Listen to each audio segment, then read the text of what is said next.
السلام علیکم۔ میں آپ کو سال اول کے دوسرے لیکچر میں خوش آمدید کہتی ہوں۔ آج ہم آپ کی نظم وحدانیت جو مست توکلی نے لکھی ہے اس کا مطالعہ کریں گے۔ طالبات، سب سے پہلے میں آپ کو نظم کا تعارف اور پس منظر بتاؤں گی، اس کے بعد ہم بلند خوانی کریں گے اور پھر نظم کا مرکزی خیال اور خلاصہ دیکھیں گے۔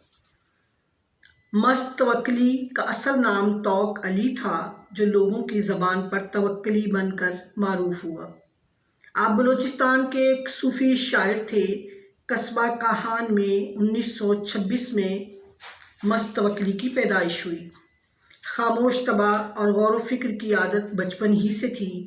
اپنے چہار طرف پھیلی کائنات اور زندگی کا مطالعہ و مشاہدہ ان کا شغل تھا۔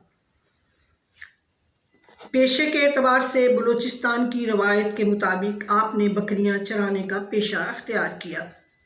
اس عمل میں پہاڑوں، وادیوں، جھرنوں، چشموں اور فطری مناظر کے حسن سے ان کی شاعرانہ طبع پر بہت اثر ہوا۔ چنانچہ آپ اپنے ان محسوسات کو بصورت شعر اظہار کی راہ دی تو جلد ہی بڑے شاعروں میں شمار ہونے لگا۔ ان کی شاعری کا اکثر حصہ صوفیانہ ہے۔ ان کی نظموں کی یہ خصوصیت ہے کہ خدا کی توصیف و حمد و ثنا سے ابتدا کرتے ہیں۔ فطرت کی تعریف و توصیف بھی ان کی نظموں میں نمایاں ہے۔ ان کے علاقے کے لوگوں نے ان کو بلبل علاقہ کا خطاب دیا۔ 1895 میں مختصر سا عرصہ علیل رہنے کے بعد راہی ملک بقا ہو گئے۔ طالبات، وحدانیت نظم جو ہے اس کا مرکزی خیال کچھ اس طرح ہے: خدا کی ذات اپنی رحمت اور غضب میں وحدہ لا شریک ذات ہے۔ قیامت کے دن ہم اس کی دید کے آرزو مند ہیں۔ گنہگار ہونے کے باوجود صرف اس کی رحمت اور کرم کی امید ہے۔ طالبات، اس نظم کا خلاصہ کچھ یوں ہے: اے خدائے ذوالجلال، تو اکیلا ہی بادشاہ ہے۔ تیری رحمتوں اور تیرے غضب میں کوئی بھی شریک نہیں ہے۔ میں صرف تیرا دیدار چاہتا ہوں۔ میری آرزو ہے کہ قیامت کے دن مجھے اپنا جلوہ دکھا۔ میں تیرے عشق میں ڈوبا ہوا ہوں، اگرچہ میں سراپا گناہ ہوں، مگر پھر بھی تیری رحمت کا خواہش مند ہوں۔ طالبات، اب ہم اشعار کو پڑھیں گے اور پھر مشکل الفاظ کے معنی دیکھیں گے اور ان کے مطالب بھی دیکھیں گے۔ اے خدا، تو ہے واحد و یکتا، ہے شان فقط تجھے زیبا۔ تو اگر قہر پر اتر آئے، تیری سطوت کا ہی رہے چرچا۔ اور اگر رحمتوں پہ مائل ہو، کوئی مشفق نہیں تیرے جیسا۔ قہر و رحمت پہ قادر اے ستار، میرا مقصد ہے بس تیرا جلوہ۔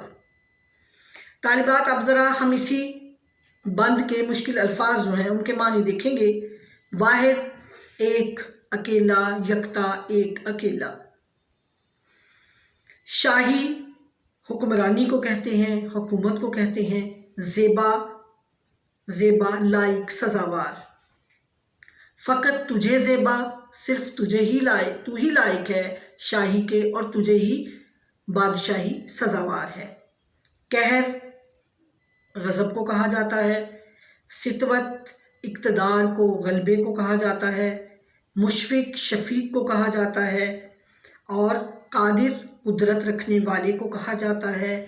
ستار، گناہوں کو چھپا لینے والا۔ اور جلوہ، جلوہ کہتے ہیں منظر کو دکھانا، دیدار کروانا۔ جلوہ، دیدار، منظر کو دکھانا۔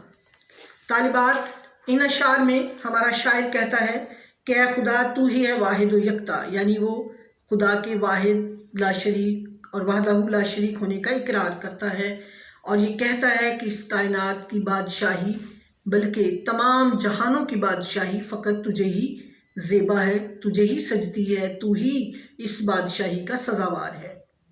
اور اے اللہ کی ذات، اے خداوند تعالیٰ، اگر تو غضب کرنے پر آ جائے تو صرف تیری بادشاہی ہی رہ جائے، تیری شان ہی رہے، باقی کچھ بھی باقی نہ رہے، یعنی تو ہی وہ ذات ہے جو شاہی کے قابل ہے، اور تو ہی وہ ذات ہے جو قہر اور غضب پر قادر ہے۔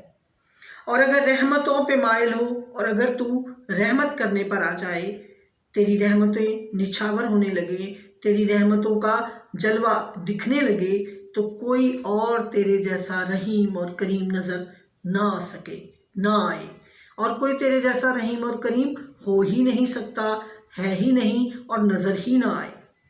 قہر و رحمت پہ قادر ستار، تو قہر بھی کرتا ہے یعنی غصہ بھی کرتا ہے، اور تو رحمتیں بھی نچھاور کرتا ہے، اور تو ہی گناہوں کو چھپا لینے والا ہے۔ اور ہماری زندگی کا مقصد صرف یہ ہے کہ قیامت کے دن تیرا جلوہ دیکھیں، ہم تمہارے عشق میں ڈوبے ہوئے لوگ اور قیامت کو تیرے جلوے کے منتظر ہیں۔ اور اے پروردگار، ہم تیرے عاجز بندے ہیں، تیرے مقہور بندے ہیں، تیرے گناہ گار بندے ہیں۔ تو ہمارے گناہوں کو چھپا لیتا ہے، ان کی پردہ پوشی کرتا ہے، اور تو ہی وہ ہے کہ جب ہم پر کوئی عذاب آ جاتا ہے تو اس عذاب کو اپنی رحمت سے ٹال دیتا ہے، اور ہم قیامت کے دن تیرے دیدار کے خواہش مند ہوں گے۔ طالبات، دوسرا جو بند ہے وہ یوں ہے: جب قیامت کی آئے گی ساتھ، دید سے اپنی بہرہ ور فرما، مثل مجنوں کے ہوں جنوں ساما، میرا پیکر گناہ میں ہے ڈوبا، باوجود یہ برا ہوں اسیاں سے، باوجود یہ کہ پر ہوں اسیاں سے، تیری رحمت کا پھر بھی ہے سودا۔ ساتھ گھڑی کو کہتے ہیں، وقت کو کہتے ہیں، بہرہ ور کرنا، حصہ دینا، جنوں ساما، پاگل پن، مجنوں ہو جانا، پاگل ہو جانا، پیکر جسم کو کہا جاتا ہے، اسیاں گناہ کو کہا جاتا ہے، سودا جنون کو کہا جاتا ہے۔ ہمارا شاعر کہتا ہے کہ اے خالق و مالک دو جہاں، جب قیامت کی گھڑی آ جائے تو مجھے اپنے دیدار کا حصہ دار بنا دینا، مجھے اپنا درشن کرا دینا، میں تجھے دیکھنا چاہتا ہوں، تیرے دیدار سے متصف ہونا چاہتا ہوں، میں تجھے دیکھ کر اپنے دل کو تسلی دینا چاہتا ہوں۔ میری خواہش یہ ہے، میرا جنون اور میرا پاگل پن کی حد تک پہنچی ہوئی یہ خواہش ہے کہ میں قیامت کے روز تیرا دیدار کروں۔ اس میں شبہ نہیں کہ میں سر سے پاؤں تک مکمل گنہگار ہوں، لیکن اس گناہ گاری اور عصیان کے باوجود تجھے دیکھنا اور تیرا دیدار کرنا اور تیرے دیدار کی آرزو ہونا میرے دل کی سب سے بڑی خواہش ہے، میری زندگی کی سب سے بڑی آرزو ہے، اور میری زندگی کی سب سے بڑی آرزو اور حسرت ہے۔ اور پھر شاعر کہتا ہے کہ میں تیری رحمت کا سزاوار ہونا چاہتا ہوں، تیری رحمت کو پا لینا چاہتا ہوں، اور تیری رحمت کی انتہا یہ ہے کہ قیامت کے دن تو مجھے اپنا دیدار کروا۔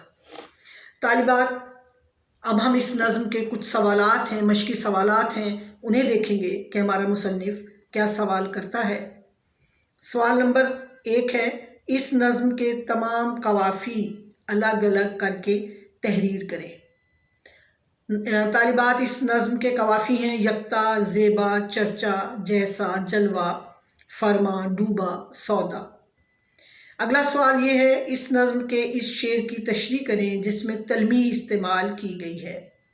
تو طالبات، نظم کے دوسرے بند کا دوسرا شعر تلمیح کا حاصل ہے، اس کی تشریح ہم کر چکے ہیں۔ نظم کا مرکزی خیال تحریر کریں، وہ بھی میں آپ کو کروا چکی ہوں۔ شاعر کو گناہ گار ہونے کے باوجود کس بات کا سودا ہے؟ خدا کی رحمت کا سودا ہے۔ اس کا جواب یہ ہے، خدا کی رحمت کا سودا ہے۔ نظم وحدانیت کا خلاصہ لکھیں۔ تو طالبات، میں نے پہلے ہی آپ کو خلاصہ سکھا دیا ہے، پڑھا دیا ہے۔ وحدانیت کس شاعر کے کلام کا ترجمہ ہے؟ نظم وحدانیت مست توکلی کے کلام کا ترجمہ ہے، جو کہ ایک صوفی شاعر تھے۔